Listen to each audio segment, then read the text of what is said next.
I get emails from folks from all across the country asking me advice, this and that.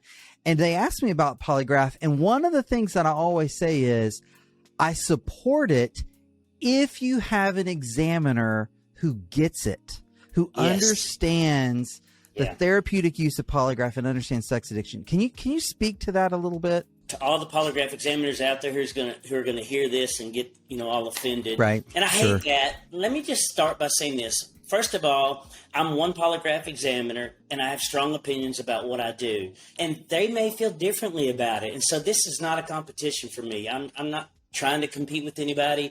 I don't got a name one to give to say, oh, don't go to that person, right? Most polygraph examiners. Most, not all, they're like everybody else, right? There's some charlatans out there. There's some people, horrible people, right? But most are professional, good people trying to do their job right.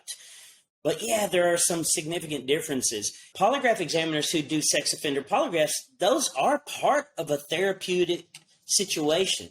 But I'm telling you, until you've done both, you don't know how different they really are. But here's the scariest part of it, right? Because everybody can't afford to come to Houston, Texas to do a polygraph. And I hate that because I'm real possessive about what I do.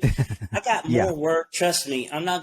There's no concern about me not having enough business. I don't mind sharing. That's definitely not it.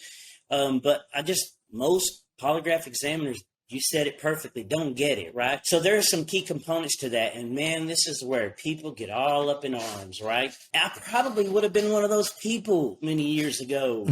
I didn't start out a Christian. I might have called myself that in my younger days because other people thought I was supposed to. But I tell, almost every guy that comes in here, my first thing I tell him is, hey, man, I'm a Christian, but I really suck at it. But I do this through that.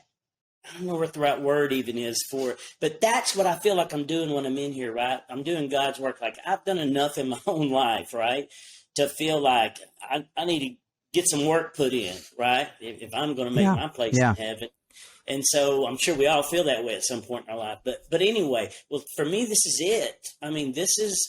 This is it's God a calling saying, for you. Hey, dude, you've screwed up plenty in your life, but this is what I got for you. This is what I want, and this is what I'm going to get. And so I work that angle when I'm in here. I can't explain how giving a crap, excuse my language, makes the difference, right? Like most examiners, they don't care if you pass or fail. That doesn't mean they'll be unprofessional, but most of the guys I get to passing, man, I've dragged them through it. Like, kicking and screaming sometimes, right? The guy sitting on the desk, sitting over here, needs to care about your sobriety, man. He needs to care that a life where you don't have to worry about, leaving your phone on the counter and the stress and all of what comes with that, right? I have this phrase I like to say to guys, right? Man, and I mean this. So you want your marriage to thrive and not survive, right? I like to make up these little cool sayings all the time, right? But I mean that. We can all do just bare minimum of sobriety, and you might stay married, maybe, right?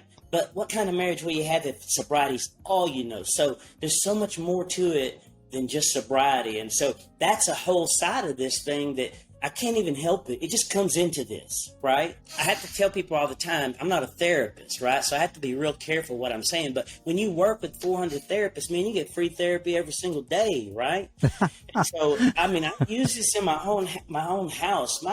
My marriage is, I can't even put words to it, but I just have a great marriage. And I've had many failed relationships in my history, and it's because I didn't see all of this. I didn't see what it was to be a good husband and a good man. And so, do you have to be a Christian to be a good polygraph examiner? You don't have to be. Man, it sure helps. Well, okay. I appreciate that.